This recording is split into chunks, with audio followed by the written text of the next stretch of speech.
சரி டாக்டர். இப்போ 100ல 5 பேருக்கு நீங்க சர்ஜரி பண்ணுவீங்க சொல்ட்டீங்க. அந்த 5 பேர் வந்து சர்ஜரி பண்ணிட்டாங்க. பண்ணியுமே அவங்களுக்கு வலி போல அப்டின்னா என்ன பண்ணணும்? நான் ஒரு ஹாஸ்பிட்டல் போறேன். எனக்கு ஒரு ஆப்பரேஷன் பண்ணிடுறாங்க. பண்ணி முடிச்சா என் உடம்புல இருக்க எல்லா வலியும் போயிடும். எதிர்பார்ப்பு இருக்குமா இல்லையா? ஆமா. அப்படி நடக்காது.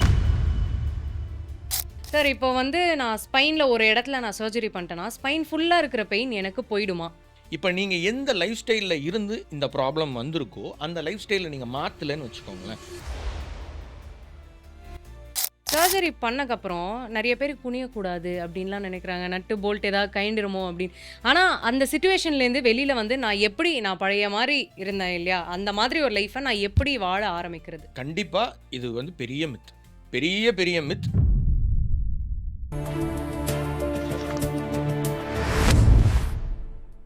சரி டாக்டர். இப்போ 100ல 5 பேருக்கு நீங்க சர்ஜரி பண்ணுவீங்க சொல்ட்டீங்க. அந்த 5 பேர் வந்து சர்ஜரி பண்ணிட்டாங்க. பண்ணியுமே அவங்களுக்கு வலி போல அப்டின்னா என்ன பண்ணணும்? 2 விஷயம் இந்த ம், இடத்துல தப்பா போயிருக்கிறதுக்கு வாய்ப்புண்டு. ம். 1 அந்த வலிக்கு ஆப்பரேஷன் தேவையில்லாம இருந்திருக்கலாம். அத பண்ணும்போது வலி போகாது.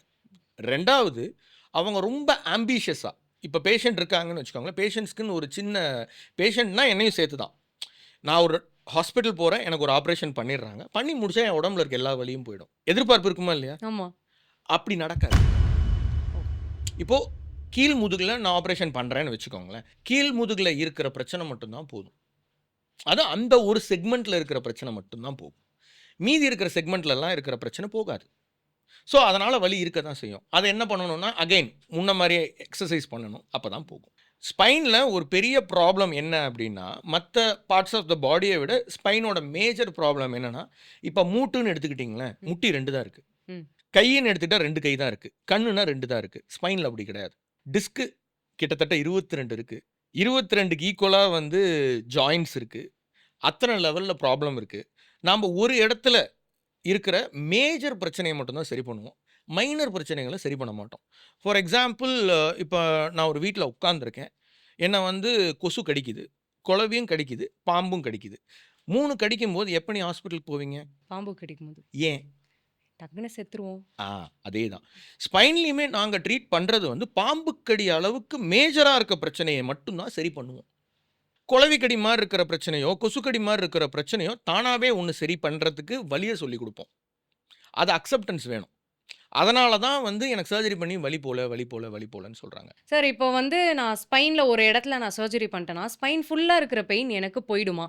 அந்த இடத்துல இருந்து ம். வர பெயின் மட்டும் தாம்மா போகும். ஓகே. திரும்பி, திரும்பி, திரும்பி, திரும்பி சொல்றேன் ம், நானு. அந்த இடத்துல நான் சர்ஜரி பண்ணிட்டேன். ம், அந்த இடத்துல நான் ட்ரீட்மெண்ட் பண்ணிட்டேன். அங்கருந்து வர பெயின் ஜெனரேஷன் மட்டும் தான் நிக்கும். ம். இப்ப நீங்க எந்த லைஃப் ஸ்டைல்ல இருந்து இந்த ப்ராப்ளம் வந்திருக்கோ, அந்த லைஃப் ஸ்டைல நீங்க மாத்தலன்னு ம். வச்சுக்கோங்களேன், அதுக்கு மேல இருக்கிற இடத்துல பிரச்சனையாகும். ஸ்பைன் ட்ரீட்மெண்ட் பண்ணும்போது ஒரு பிரச்சனை உங்களுக்கு இருக்கு. அந்த பிரச்சனைய மட்டும் தான் எங்களால சரி பண்ண முடியும். அந்த பிரச்சனை வரத்துக்கு உண்டான காரணம்னு ஒண்ணு இருந்துச்சு இல்லையா? அத நீங்க சரி பண்ணலன்னா, வலி போவே போகாது. எங்களோட அனாட்டமி பிரகாரமே சொல்றேன். இப்ப நம்ம லம்பர் ஸ்பைன் அப்படின்றது கீழ் முதுகு. அ லோவர் பேக்ல இருக்கிறது லம்பர் ஸ்பைன். அங்க வந்து தான் ரொம்ப காமனா ப்ராப்ளம் வரும்.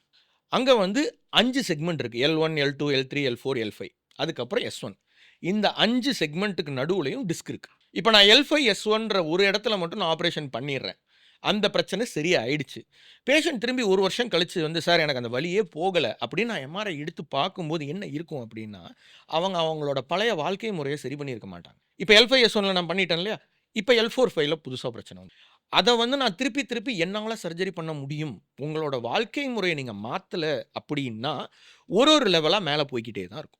பட் ஆனா சர்ஜரி பண்ண இடத்துல திரும்பி பெயின் வராது. மேல இருக்கிற இடத்தோட பெயின் மட்டும் தான் உங்களுக்கு தெரியுது. கீழயும் அது அதே பார்ட்ல இருக்கிறதுனால உங்களுக்கு பெயின் வர மாரி என்னன்னா, இருக்கு. மெயினா ரிப்பீட்டட்லா நான் ஒண்ணே ஒண்ணு சொல்றேன் அ. உங்களுக்கு.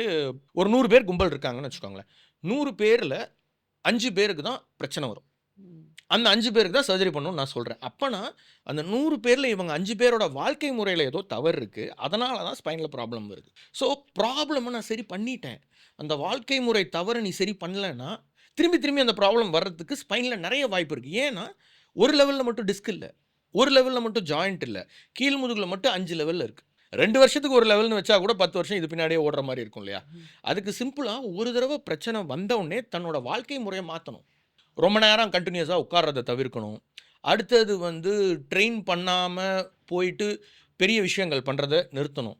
ஃபார் எக்ஸாம்பிள் என் ஃப்ரெண்ட்ஸ் எல்லாம் விளையாண்டுட்டு இருக்காங்க.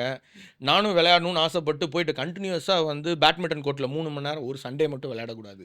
படிப்படியா 1/2 அன் ஹவர், 1 ஹவர், 1 1/2 ஹவர்ஸ் அந்த மாரி போகணும். அடுத்தது ஜிம்முக்கு போய் எனக்கு வெயிட் தூக்கணும்னு ஆசைன்னு போய் எடுத்த உடனே 10 கிலோ, 20 கிலோ தூக்கக்கூடாது. படிப்படியா 1, 2, 3ன்னு போகணும். உட்கார்றது தான் வேலைன்னு ஆயிடுச்சுன்னா, உட்கார்றதுக்கு நம்மள ரெடி பண்ணிக்கிட்டு போய் வேலை செய்யணும். அவ்வளோதான். ஸோ டாக்டர் இப்போ வந்து சர்ஜரி பண்றத பத்தி பேசிட்டு இருக்கோம். சர்ஜரி பண்ணக்கப்புறம் நெறைய பேர் குனியக்கூடாது அப்டின்லாம் நெனைக்கிறாங்க. நட்டு, போல்ட் ஏதாவது கழண்டிருமோ அப்டின்னு. ஆனா அந்த சிச்சுவேஷன்லேருந்து வெளில வந்து நான் பழைய மாரி இருந்தேன் இல்லையா? அந்த மாதிரி ஒரு லைஃப்ப நான் எப்படி வாழ ஆரம்பிக்கிறது? கண்டிப்பா இது வந்து பெரிய மித். பெரிய, பெரிய மித். சர்ஜரி பண்ணா குனியக்கூடாது அப்படின்னு சொல்றது. சர்ஜரி பண்ணா தாராளமா குனியலாம். குனிஞ்சா நட்டு போல்ட் புடுங்கிட்டு வர அளவுக்கு லூஸா நாங்க போட மாட்டோம். நாங்க போடுறது அப்படின்றது இட் இஸ் பெர்மனன்ட். ம். இப்போ ஒரு விஷயம் நாங்க இம்ப்ளிமெண்ட் பண்றோம் அப்படின்னா வந்து, நெறைய ரிசர்ச் பண்ணி, அந்த விஷயம் வந்து லைஃப் ஸ்டைலுக்கு எல்லாருக்கும் சூட்டபிளா இருக்கிறத மட்டும் தான் நாங்க பண்ணுவோம். தாராளமா குனியலாம். தாராளமா எல்லா வேலையும் செய்யலாம். நட்டு போல்ட் புடுங்கிட்டு வருது அப்படின்னு வச்சுக்கோங்களேன், அது டோட்டலி எ டிஃபரண்ட் டாபிக். ம். That itself is a different topic. Okay. அது நீங்க குனிஞ்சதுனால தான் புடுங்கிட்டு வருதுன்னுலாம் சொல்ல முடியாது. அது குனிஞ்சதுனால வந்துச்சு அப்படின்னு சொல்றோம் அப்படின்னா, அது தப்பு. அது நட்டு போல்ட் புடுங்கிட்டு வரதுக்கு நெறைய காரணங்கள் இருக்கு. இன்ஃபெக்ஷனால புடுங்கிட்டு வரலாம். நாங்க எலும்பு யுனைட் ஆகணும்னு போல்ட் நட் போடுவோம். அது யுனைட் ஆகாதனால புடுங்கிட்டு வரலாம். சடனா வெயிட் தூக்குனதுனால புடுங்கிட்டு வந்துருச்சுன்னு நெனைக்கிறோம். இல்ல. சடனா வெயிட் தூக்குறதுக்கு நாங்க தகுதி இல்லாம போய் வெயிட் தூக்குனா புடுங்கிட்டு வரலாம். ஸோ ம். அந்த மாரி நெறைய ரீசன்ஸ் இருக்கு. ஆனா, ஒரு ரீசன் கண்டிப்பா கிடையாது. குனிஞ்சா வெளியில வந்துருமா? வராது. அப்போ போஸ்ட் சர்ஜரி கேர் எப்படி டாக்டர் இருக்கணும்? நான் வந்து எனக்கு சர்ஜரி ஆன அடுத்த நாளே நான் போய் குனிஞ்சு எல்லா வேலையும் செய்ய ஆரம்பிக்க முடியுமா? போஸ்ட் சர்ஜரி புரோட்டோகால் அப்படின்றது என்னன்னா, நாங்க ஸ்பைன் ஸ்பெஷலிஸ்ட் இப்பல்லாம் எப்படின்னா, இன்னைக்கு காலையில ஆப்பரேஷன் பண்ணா சாயங்காலம் நடக்கணும். ஓ! நாளான்னைக்கு காலையில வீட்டுக்கு போறீங்க அப்படின்னா, நாளைக்கு எனக்கு படிக்கட்டு ஏறி இறங்கணும். வலிக்காது? இல்ல. அந்த ம். அளவுக்கு இருந்தா நாங்க பண்ண சொல்ல மாட்டோம் இல்லையா? நான் சொல்றது it's possible, hmm. Doable and it should be done. முடியாததுன்றது கிடையாது. இத பண்ணும்போது தான் நீங்க பெட்டரும் ஆவீங்க. ம். 1 மந்த் கழிச்சு நீங்க வந்து காம்ப்ளெக்ஸ் ஸ்போர்ட்ஸ் கூட நீங்க போகலாம். அப்போ நாங்க நடக்கல, படிக்கட்டு ஏறி இறங்கலன்னா டிஸ்சார்ஜ் பண்ண மாட்டீங்களா? கண்டிப்பா பண்ண மாட்டேன். ஓ! இதுக்கு முன்னாடி நான் நெறைய பேரு சர்ஜரி பண்ணியிருக்கேன். அவங்களும் பேசியிருப்பாங்க. ம். நீங்க அந்த டெஸ்டிமோனிலாம் பார்த்துருக்கிறதுக்கு வாய்ப்பு இருக்கு. ம். நான் வந்து போஸ்ட் ஆப்ல கண்டிப்பா ஸ்ட்ரிக்ட் ஆஃபீசர் தான். ஓ! ஏன் அப்படின்னு வச்சுக்கோங்களேன், it's for your well being. ம். அது எதனால அப்படின்னா வந்து ஒரு பார்ட் ஆஃப் த பாடிய குறிப்பிட்ட நாளைக்கு நாம அசைக்காம இருந்தா, அதுக்கப்புறம் அசைக்கவே முடியாது. இப்போ உங்க கை எடுத்துக்கிறீங்க. இந்த கை டேபிள் மேல வச்ச மாரியே ஒரு 10 நாள் வச்சுடுறீங்கன்னு வச்சுக்கோங்களேன். அதுக்கப்புறம் இந்த கைய நீட்டுறதுக்கு கஷ்டப்படுவீங்க. வலிக்கும். ஃபுல்லா மரத்து போயிடுமே அவ்வளோதான். மரத்து போயிடாது. அ. மசில் வேலை செய்யலன்னா வேற. சின்னதாயிடும். ம். Same rule applies for spine also. Spine அதோட வேலைய கன்டினியூஸா செஞ்சுக்கிட்டே இருக்கணும். அதுக்கு நாம ட்ரெய்னிங் குடுத்துக்கிட்டே இருக்கணும். சர்ஜரி பண்றோம் அப்படின்றதுனால கொஞ்சம் டைம் குடுக்கலாம். பட் ஆனா ரெஸ்ட் எல்லாம் நெறைய குடுக்கக்கூடாது.